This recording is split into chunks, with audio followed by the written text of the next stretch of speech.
Cut after a big win for the Cowboys. Sean Lee mentioned that Jason Garrett spoke Saturday night about the complimentary football and being there for each other. Talk a little bit about that speech. Yeah, just gave us a story about him playing baseball and just about what it means to be a team, and about I got your back, and no matter what happens, I got you, I'll pick you up. And that's what it was, and that's what we did tonight through adversity, through success. A bunch of guys, voiced it, but looked at each other and say, hey, I got you. I'm going to pick you up, and we're able to do that tonight, and it's something we've got to continue to build on. Follow up on that, could you talk about Jason Witten's touchdown catch, what he did at the end there? Yeah, great. Yeah, it was a great play. Not a great ball necessarily by me, but the defender undercut it. Jason did a great job of hauling it in and then getting in the end zone. Just showed up, did what Jason Witten does. Great day, but it's a coin flip and what happened? Yeah, that's exactly the coin flip. A great day, but a weird start. Take me through the coin flip.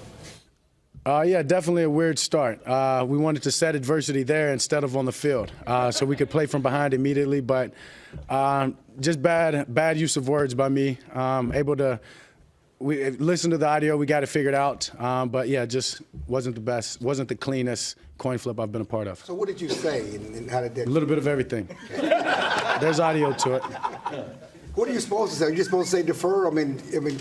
There's depends on the strategy, right? You can say defer, means you want the ball in the second half. You can kick it and kick it both halves, or you say receive and we want it. So there's a lot of options. You really don't want to kick it both halves, though, right? Depends on the weather, the situation of the game. Dak, your thoughts on facing Goff and Wentz this year? You're 2-0 against them two guys who went number one, two in your draft class when you went fourth. Yeah, respect to those guys. Those guys are great players. But obviously, yeah, when you play them, there's a little bit of that chip on your shoulder that you wanna beat their team. Just simple as that, we came out and we were able to get Taking down the Rams, and guess who's happy? Live coverage. The owner, the GM, Jerry Jones. Oh, there we go. Hey, guys.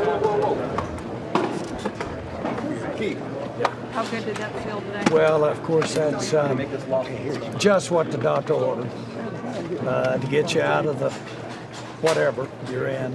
And I must say, I guess I'm going to have to get me a new coin flip caller out there.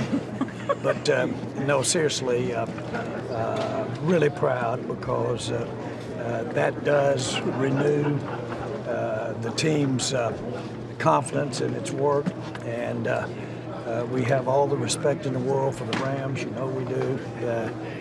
Almost this time last year, they taught us a lesson in the running game, and we know they're well coached and a good team. So this one was richly deserved and came along at a good time for us. Do you wonder where this team has been all year?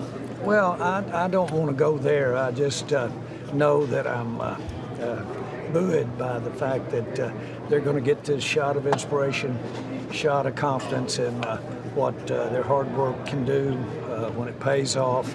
I think that everybody has soul searched, as you should be, and you saw a lot of pride out there tonight, and I think hopefully we'll see that as we go forward into our really second season here, hopefully. Does it cause you to sort of reassess what the future trajectory of your team and your coaching staff might be?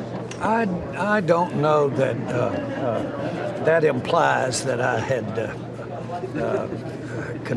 concluded and had assessed the future, and that's not correct. And so I had not reached that point, and wouldn't under any circumstances until this season is over. What it does remind me is the season's not over, and that's a plus thing. We've got a long road to hoe, but we've got a huge challenge coming up here this weekend up in Philadelphia, and but this is what the doctor ordered to get ready to go play the Eagles. Jerry, besides their level of confidence, what about your level of confidence that maybe they can soul search for another 3 or 8 weeks? Well, I'm not so sure that my confidence level is as meaningful here, really, at this juncture. What's meaningful is for these guys to go out and see some rewards from doing the kinds of things that you'd expect, good practice habits, good health, good players. You'd expect them to have a better go of it than we did against a couple of those teams the last 2 or 3 weeks. This did that today because, again, all the respect in the world with the Rams. Can you talk about how you did? Win that you believe can turn things around for this franchise? Well, I think this is home. I think this is a team that played in the Super Bowl last year, the Rams I'm talking about. This is a team that I know have really outstanding players, and I know them to be well coached. And so a win like this has that credibility as far as there's no adage. Once you see a player do it, you know they can do it. Once you see a team do it, you know they can do it.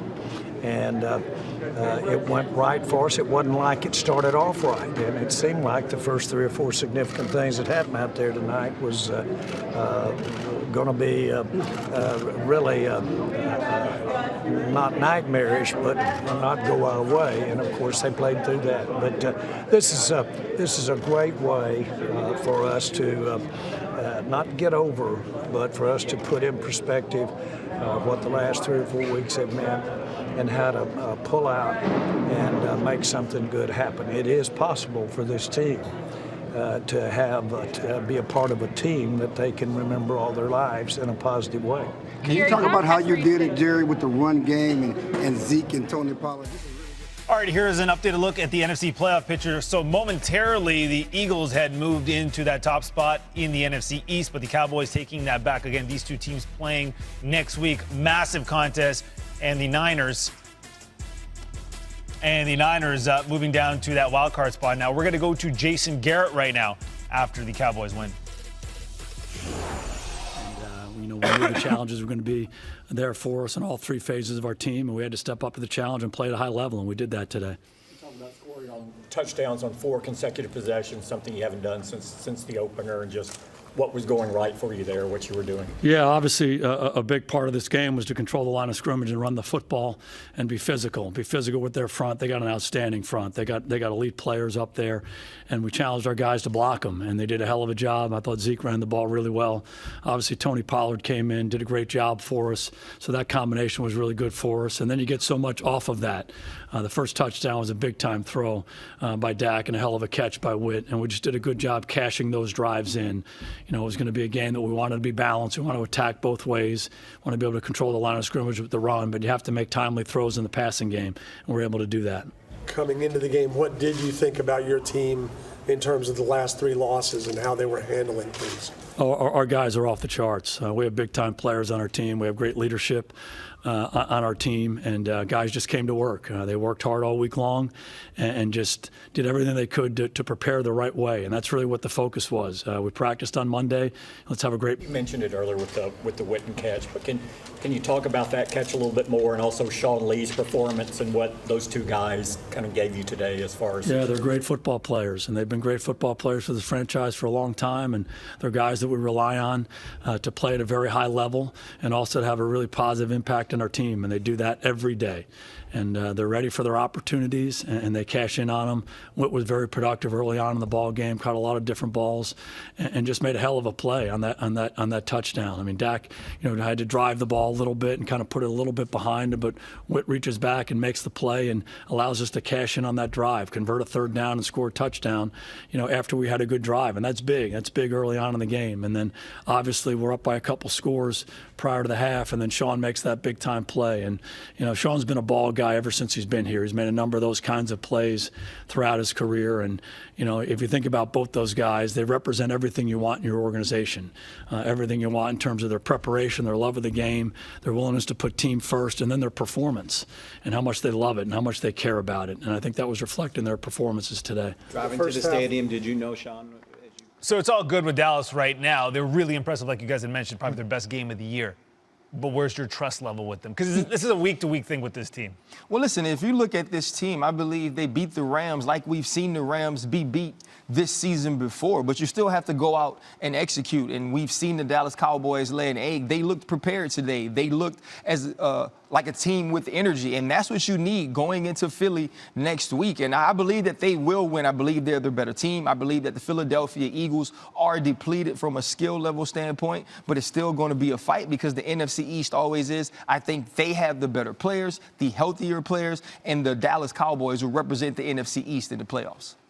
I think when the Dallas Cowboys are playing their best football, they can play with anybody in the NFC. I mean, I think like they're a team, when you look at them, they're not void of talent. Like they have a lot of talented players on both sides of the ball, kind of at every level. And when Dak is playing well and they're running the football and Cooper's winning one-on-one matchups, the offensive line's like, they're hard to stop. Then you look at them defensively, they've got a legit pass rusher, they've got good defensive backs, they've got linebackers that can make good plays. Like I look at them and I think like they could be one of these teams that if they get in, like they could be a dangerous team because their best can be just about as good as anybody in the NFC's best. And I think that that's the thing that scares you about them winning the NFC East and getting a home game. If you're the San Francisco 49ers or if you're the Seattle Seahawks and you finish 12-4 and you don't get to win the NFC West, you might have to go down there and play. And if this team plays well, they can beat you. And it wouldn't be the first time we've seen a 7-9 or 7-8-1 or this team may be 9-7 run off some games in the playoffs. I mean, if you look at Eli Manning, his legacy is built on taking teams that barely get in to the Super Bowl because they get hot. And I agree with Tim. If this team gets hot, if Ezekiel Elliott begins to run the ball and they protect Dak, they have a chance. All right, let me ask you this. Just real quick. They had 2 runners go for over 100 yards. Pollard's a monster. I mean, like, yeah. Okay, and by the way, like, listen, the Rams, like, all we do is talk about how Aaron Donald's the best defensive player in football and how, you know, the other guys in that front that are really hard to block and are good players and stuff. Like, they had 2 runners rush for nearly 250 yards. Right. Mm-hmm. Like that should tell you how good they can be. So that leads me to this question, because Ryan says, if they get hot, is this a game and a performance, Tim, that could be the spark to them being hot? Yeah, I think it can go a long way and can help. I think you would rather have this happen like week 17, right as you're going in, you know? I mean, you have 2 more weeks before it, you know, before you're going to play on, you know, what is most likely wild card weekend. So can it? Yeah, it certainly can. You know, you just, and you see how quickly things can turn. Think about the Texans. You know, to the Texans a week ago was a disaster. You know, the week before that it was amazing. This week it was amazing. And so it just, that is part of the deal, is that like, okay, now can you sustain it going forward? Like it's next week's week 16. Can you sustain it that it helps you 3 weeks from now and 4 weeks from now? All right, maybe the biggest story, the 49ers losing